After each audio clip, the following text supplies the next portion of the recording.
all, Mr. President, thank you so much for doing this. This is a tremendous honor for me. I'm a big fan, so just so you understand. Thank you.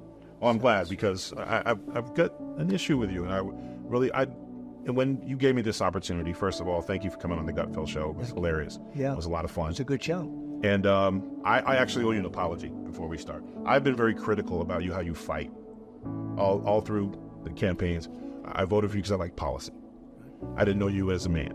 And I think when you don't understand what a man fights for, you can get lost, especially with all the noise we're seeing from fake news, etc. Who created these pictures from you. So Gutfeld Show's over. Cameras are off. We go backstage, and I expected you to be like every politician or anybody I've ever celebrity I've bodyguarded for, and you met my family, and you talked to my daughter. Mm-hmm. My daughter is 10 years old. Her name's Georgie. You guys talked for 20 minutes. If nobody knew, you could have been her grandfather, and you were talking about her horses and her dreams. And I was sitting there, and I was like, I have been so wrong about this man because I never understood why you fight the way you fight. You're a family man. You're a father. And your daughters are gorgeous, really, and your wife, the whole thing. I mean, you have got some setup, I'll tell you. But your family's great, and you're great, and you've really done something, and you've captured a certain spirit.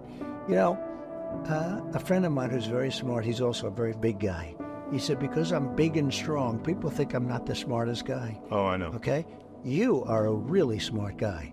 And I see it, and I've watched it, and I like the show, and we have the privilege of having had the highest rating in the history of the show when I did it a couple of weeks ago. That was his highest of all time. Of all time, yeah. We beat network television. You beat everybody. And they were up 35 million homes, right. and it was a landslide. Yep. Now, you're putting it on me. I'm throwing it back to you, Mr. President. Go ahead. Why do we not hear more about Donald Trump, the father, the grandfather? And I did a deep dive. There are some things you have done that when they say those horrible things like he's Hitler, he's a racist, did they not forget in 1991 what you did with Nelson Mandela? Would you care to share that? Because I would love to hear that. I never talk about it. No, you do not. And I know why, because you're a man. Yeah. I mean, I just have great relationships with a lot of people. People say that, a little bit like you do.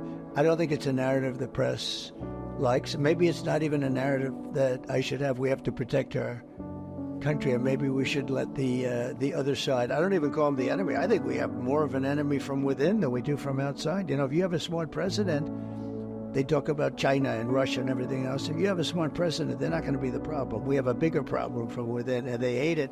I noticed today they were saying, he said the enemy from within. Of course, it's Adam Schiff. These are bad people.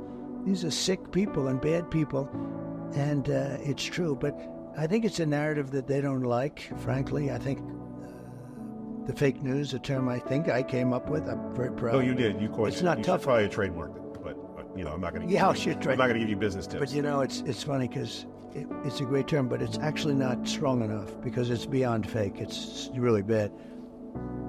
Nelson Mandela and 80 of his constituents were trying to come to the United States. Yeah.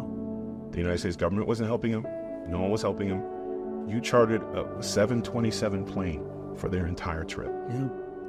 How was somebody, and that's crazy because you can talk about anything, why is it hard for you to talk about the things you've done? It runs in your family. Your father helped build a synagogue. I mean, why do we not know those things?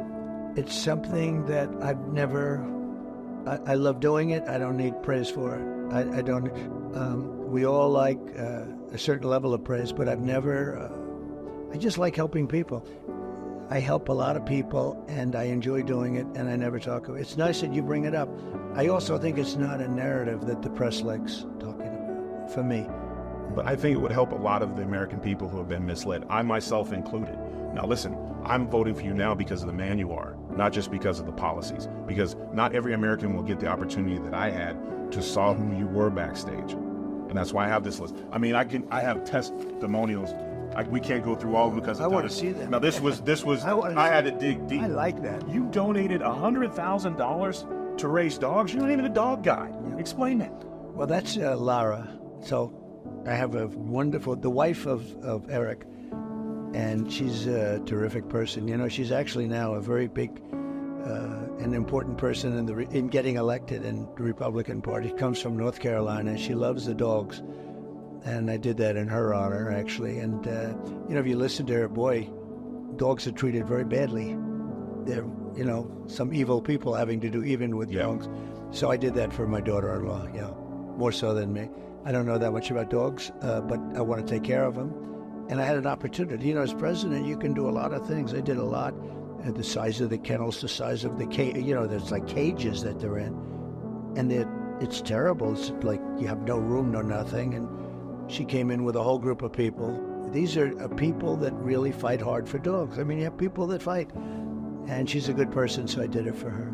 I have hundreds of employees who have said things like, you've paid medical bills, you've paid mortgages, rents, you've helped get family members. There's one story in here where a brother came in with a business plan, nobody would hear him. You gave him 10 minutes, you shook his hand and you cut him a check. Yeah. Why is it so hard for you and even your team? I'm a little upset. These are things that I think the American people need to know. And I get it, you're humble because you're a father first and a grandfather. And that's something, again, one thing we need in this country is we need a father figure again. We need husbands and boyfriends and young men we need to see that fathers are capable of great things, because we've dealt with it, especially in the last 3.5 years, a complete dismemberment of what it is to be a man. We're under attack for everything. We are. Well, actually, manhood is under attack. I see things that are so beautiful, and the next day I see they're knocking the hell out of somebody for doing something that a day before I said, what a wonderful thing. Now we have to get back a little bit more. The other thing under attack is religion. Religion was like the glue that kept this country together, and so many people are mocking it now. They mock it, and it just kept our country together.